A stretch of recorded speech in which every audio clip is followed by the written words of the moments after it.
Fellas, if you've ever had a significant other come into the room after getting their hair done with a new hairstyle and you didn't notice, you got an immediate reminder how important it is to pay attention to the details, and fantasy football is no different. So what has changed in 2022 when it comes to the top 20 wide receivers from 2021?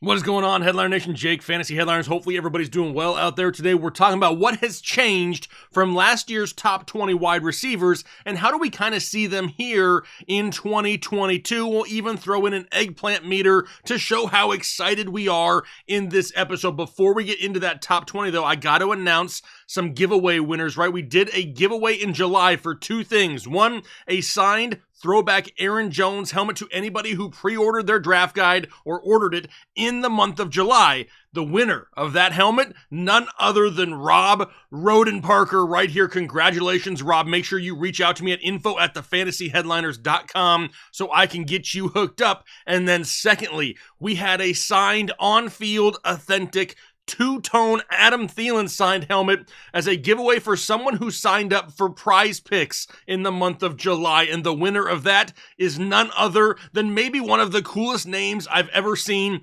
Kenwood Major. Congratulations. Also hit me up, info@thefantasyheadliners.com. Link down below in the descriptions. Looking forward to hearing from you guys and giving those items away. But we're going to kick off August in a good way, too. We're probably going to have, if I had to guess, another giveaway announced here for the month of August being announced really soon. But for the light goal for this video, I want to give away 2 draft guides to 2 random people down below in the comment section.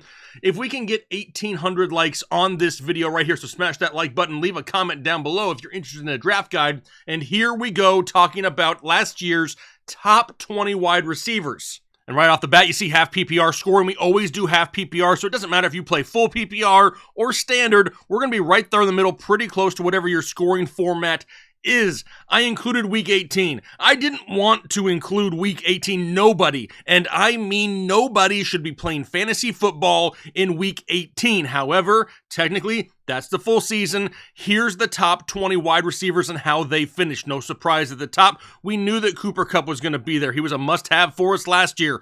DEEBO Samuel, one of our bounce-back players of the year last year, finished as number 2. Davante Adams, Justin Jefferson, Jamar Chase, followed by Tyreek Hill, Diggs Evans, Deontay Johnson, Mike Williams at number 10, Hunter Renfrow, DK Metcalf, Tyler Lockett, Keenan Allen, Michael Pittman, Jaylen Waddle, Chris Godwin, CeeDee Lamb, DJ Moore, and then followed lastly here at number 20 with Brandin Cooks, who just continues to have solid years that people just want to continue to forget about. But this is your top 20 from just last year. Now, don't forget, these are not my current rankings. This is last year's top 20, how they finished the season. So what we're going to do is we're going to start at the top. We're going to start at Cooper Kupp. We're going to discuss all the things that have changed for him this year going into 2022 and whether or not our eggplant is excited or flaccid. So let's dive right into Cooper Kupp here, last year's wide receiver 1.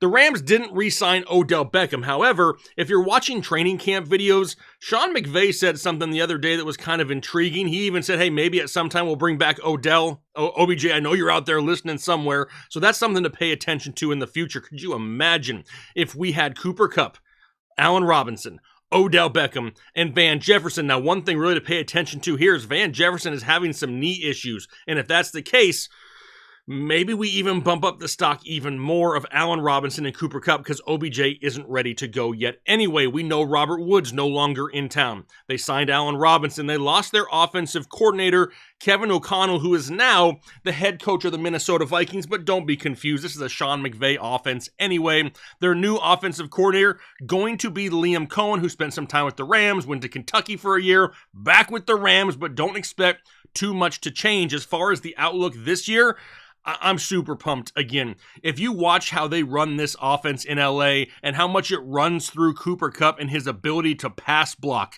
Yes, that's why the guy's never off the field, because he can line up in the slot. Heck, they don't even have to utilize dual tight ends at times because Cooper Kupp is such a great blocker. Love what they do in this offense. Love what we see from Cooper Kupp going forward. Of course, the Eggplant's going to be excited. Number 2, DEEBO Samuel. Last year's number 2, currently going as this year's wide receiver 7. Now, we know about the offseason contract disputes. We didn't know if DEEBO was going to be there or not. There's rumors going around that he wants his role to be changed. And then just yesterday, 3 years, $73.5 million extension. I don't think DEEBO's going to have much of a complaint. Whatever his role may be, dude getting paid out there. We know Trey Lance was named the new starting quarterback. They did draft a running back, TD Price, out of LSU. And we know that Trey Lance could be one of those quarterbacks that could steal the occasional carry that may have gone to DEEBO Samuel in the past. But really, that's okay. This guy is explosive enough. The Eggplant not exploding on this one. Wide receiver 7 maybe seems a spot or too high, but I don't hate it for the type of playmaking ability that DEEBO Samuel has. Next up, Davante Adams, last year number 3, currently going this year number 4. We know he's been traded to the Raiders, reunited with his college quarterback, Derek Carr. Now, the AFC West is full of high-powered offenses, but in years past in Green Bay, it's really just been the Davante Adams show. Now he's splitting targets with the likes of Darren Waller and Hunter Renfrow. Now, obviously, Davante Adams head and shoulders above those guys, and we know he has the eye of Derek Carr.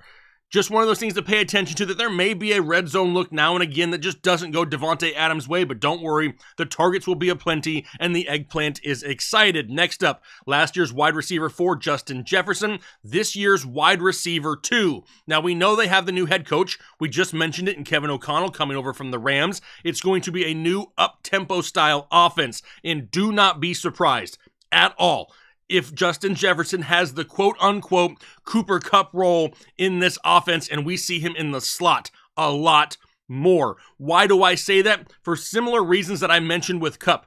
The pass blocking ability of Justin Jefferson can open up an entire new dimension for this offense and keep him on the field 100% of the time, and at times avoiding the defense's top defensive back. Now, I love me some Justin Jefferson. I would love to have Justin Jefferson on every one of my teams, but he's super expensive. At wide receiver 2, you got to spend a first-round pick on him, and that is a little bit scary for those of us that like to go running back heavy early, but do not be surprised if at the end of the year, Justin Jefferson could be this year's wide receiver 1. The Eggplant is excited. How about we move down to wide receiver 5 of last year?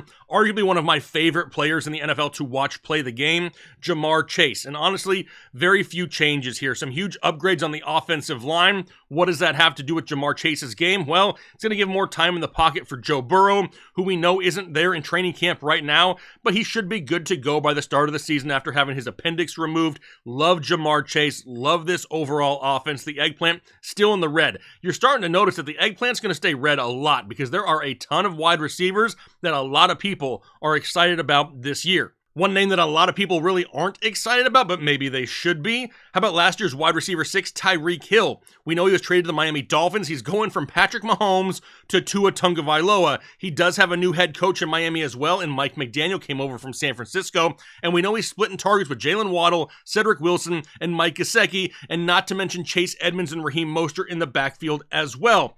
Currently wide receiver 8 this year, and I don't hate that. A lot of people hate on Tua, and I'm not going to be the guy that sits here and overreacts to one training camp highlight. But if you can take away anything from that huge bomb that we saw from Tua just the other day down the field to Tyreek, it's that he has an arm big enough to throw the deep ball to Tyreek. Is it going to be Patrick Mahomes-esque? No, but he possesses that skill set and gives Tyreek Hill that big play ability still. Now, the Eggplant, not overwhelmingly going to hop into the red here, but I do think Tyreek Hill is in a good spot to still have a solid year and be a top 10 wide receiver. Last year's wide receiver 7, Stephon Diggs. Now, they lost Cole Beasley and Emmanuel Sanders and got new offensive coordinator now Ken Dorsey because Brian Daboll went to New York to coach the Giants. They also drafted wide receiver Khalil Shakur and drafted running back James Cook, who's looking great in training camp. What this really tells me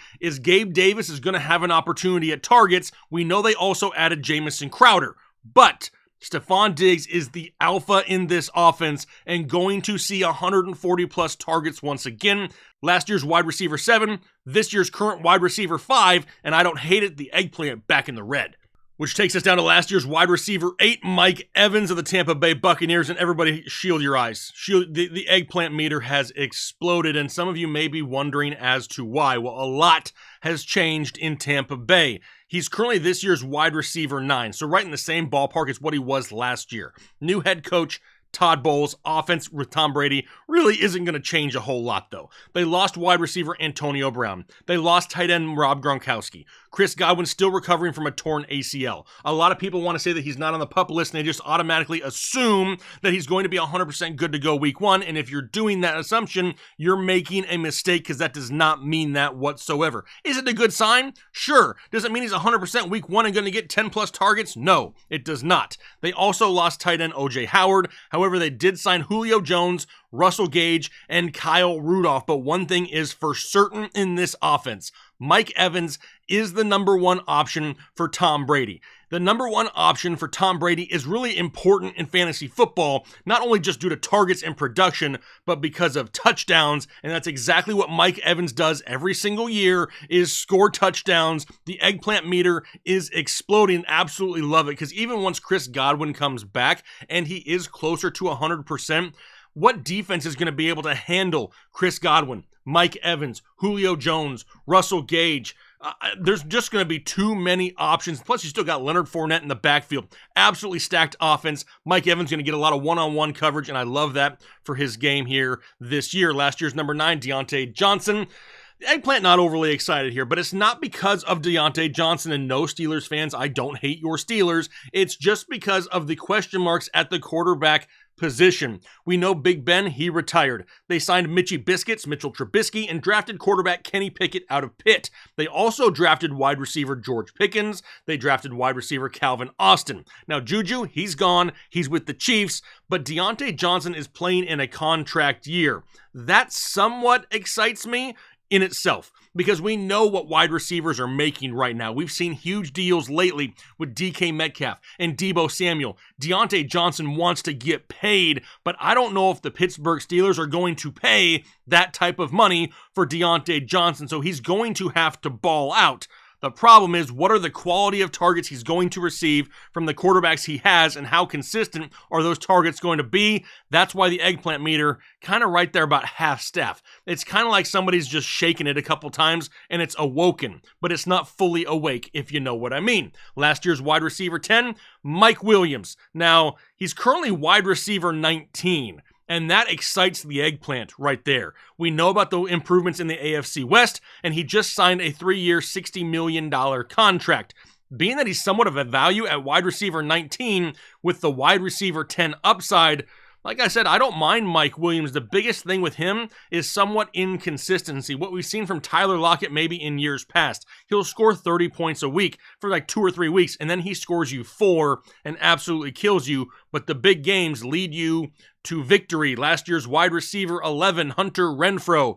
They traded for Davante Adams. He's now a member of the Las Vegas Raiders. Darren Waller is back and healthy. But Hunter Renfrow just signed a 2-year, $32 million extension. Do you think they paid him just to put him on the bench? No, they didn't. We talked about the AFC West multiple times, and now they have new head coach Josh McDaniels over from the New England Patriots. Do not be fooled. Hunter Renfrow is still a thing in this offense, and he's going to be looked at in the red zone. All attention is going to be going towards Darren Waller and Davante Adams. Hunter Renfrow going to be that dude out there on the playground, shaking his hands, just hoping that his teammate sees him, because he's going to be wide open. The eggplant still likes Hunter Renfrow. Number 12, DK Metcalf. Now, this one has kind of been a roller coaster this offseason. We know the Seahawks traded away Russell Wilson. We know they acquired quarterback Drew Lock and tight end Noah Fant.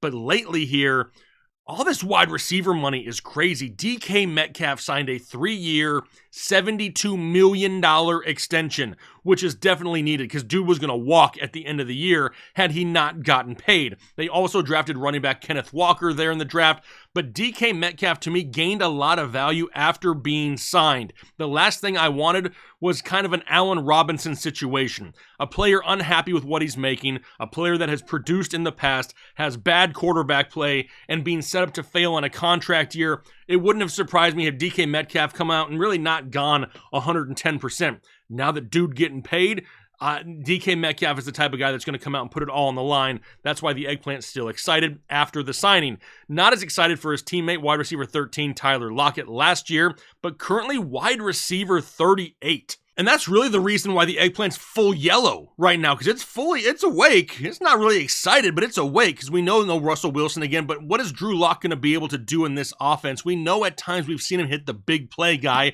with Courtland Sutton in Denver. We know at times he utilized the tight end with Noah Fant, but we never really saw him use the type of wide receiver in the role that Tyler Lockett fills. Plus, they also drafted Kenneth Walker. We know about Rashad Penny, expected to get close to 20 touches a game. I just don't know if we see the old Tyler Lockett anytime soon. However, at wide receiver 38, still somewhat of a value. Wide receiver 14 last year, Keenan Allen, currently wide receiver 10. And honestly, there's no major changes to Keenan Allen right here. I mean, dude is one of the best route runners in the NFL. His target share isn't going anywhere. I absolutely love Keenan Allen once again as one of the safer options in fantasy football. 2015, shield your eyes once again. Michael Pittman of the Indianapolis Colts. Now, they lost T.Y. Hilton. They drafted Alec Pierce. They let go of Carson Wentz and traded him to Washington, and then in return traded for quarterback Matt Ryan of formerly the Atlanta Falcons. Also, rumors coming out that Paris Campbell is healthy, but we know that never lasts. Michael Pittman is in line for a huge target share. 140 plus targets. We know we've seen Matt Ryan lock onto deep ball wide receivers in the past with Julio Jones. Now, is Michael Pittman Julio Jones? No, but there is a lot of similarities there in their ability to go up and get the 50-50 ball. I love Michael Pittman this year. Finished last year as wide receiver 15, gets an upgrade at quarterback, and we drop him in the rankings a little bit. He's at wide receiver 16 for people now. No. The Eggplant, super pumped up. Last year's wide receiver 16, Jaylen Waddle. Love Jaylen Waddle. They signed Tyreek Hill. They signed Cedric Wilson. They signed Chase Edmonds. They signed Raheem Mostert. They improved their offensive line, and they changed their head coach to Mike McDaniel from San Francisco. This offense is going to be spicy. It's going to be fun to watch each and every week. Jaylen Waddle, one of those guys that doesn't have to rely on the deep ball. He can take a 5-yard slant for 60 yards and a touchdown, and that's why I still love the value of Jaylen Waddle. Last year finishing as wide receiver 16 in his rookie year, now going as wide receiver 13 in drafts. I don't mind it. I still love the potential output of Jaylen Waddle. Last year's wide receiver 17, Chris Godwin. Eggplant, not overly excited here. We know he's recovering from a torn ACL. We know about the new head coach. We've already talked about a lot of this with Mike Evans, right? No Antonio Brown, no Gronk, no O.J. Howard. They did sign Julio Jones and Russell Gage. And the reason the Eggplant is not overly excited here, because Godwin's currently going as wide receiver 21, is once he gets back, there's other mouths to feed in this offense. Now, I don't expect them to have to rush him back. Being that they signed Julio Jones and Russell Gage, they can play it safe. They just paid Chris Godwin this offseason. They don't want to just run him out there way too quick and risk re-injury. They have other options to suffice until he's really 100%, and that worries me to start the season. So right now, Eggplant about half staff. Last year's wide receiver 18, CeeDee Lamb. We know they lost Amari Cooper, Cedric Wilson. They signed James Washington and drafted wide receiver Jalen Tolbert, who I really like. But CeeDee Lamb is in line for huge targets once again. Last year's wide receiver 18, currently going as this year's wide receiver 6. Big play touchdowns will be there. The 50-50 opportunities will be there. The red zone looks will be there. Overall, this guy's going to get targeted a lot in this offense, and the Eggplant sneaking into the red. Down to wide receiver 19 now, which is DJ Moore. It's another year for DJ Moore and another quarterback. They traded for Baker Mayfield. We know Christian McCaffrey is back and healthy. Also drafted quarterback Matt Corral and signed Rashard Higgins. Now, obviously, Rashard Higgins isn't that great of a addition, but if Baker Mayfield wins this quarterback race in Carolina, Rashard Higgins was somebody that he looked at a lot in Cleveland, and they already have that chemistry. Even though DJ Moore is the #1 option here, Rashard Higgins is somebody who could get some looks at times. I think DJ Moore is still a PPR monster. He's always going to finish right here in that 17 to 20 range. It's just where he fits. Last year's wide receiver 19, currently going as wide receiver 18 this year. I don't hate it. And then last year's wide receiver 20, Brandin Cooks. No, I didn't misspell his name. It's actually spelled with an I, in case you were wondering. Deshaun Watson, no longer in Houston. He's in Cleveland. They drafted wide receiver John Mechie, who's going to miss the season. Prayers up for John Mechie and a quick recovery there. They also drafted running back Dameon Pierce. Once again, Brandin Cooks going to be the legit #1 option in this offense on a team that's going to be losing a lot and having to throw the ball a lot. Brandin Cooks is almost a lock every single year for right around 1,000 receiving yards and a handful of touchdowns. Finished last year's wide receiver 20, currently going as wide receiver 23, and that makes the eggplant kind of excited. So as you can tell, there's quite a bit of changes, right? I mean, a lot of things happening in the NFL this offseason, probably one of the busiest offseasons that I can remember in recent time when it comes to big names making moves. But it's always fun to look at these differences and use an eggplant meter to talk about how excited you are with them. Sorry, it's what I do, right? But before we get out of here, I want to make sure I tell you about a huge giveaway from our friends over at Fantrax. Pay attention for just another minute here. They're giving away tickets to a game of your choice for you and your entire fantasy league, all 12 members, and $6,000 in spending cash. How do you get entered into this giveaway? It is super simple. Head over to fantrax.com/headliners. There's a link down below in the description. Sign up for a new free account. Start a new league. Play a league on Fantrax.com this year, and you're going to be entered into this giveaway. Just make sure when you come over and sign up for that free account, use the referral code Headliners when you do so. That is a huge giveaway. Are you kidding me? Tickets to a game of your choice for you and 11 of your friends and $6,000 spending cash?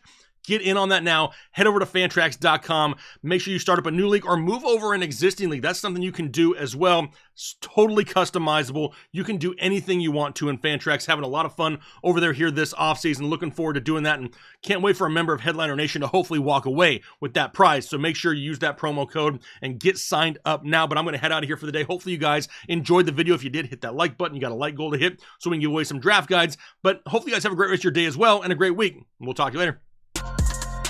I'm a headliner.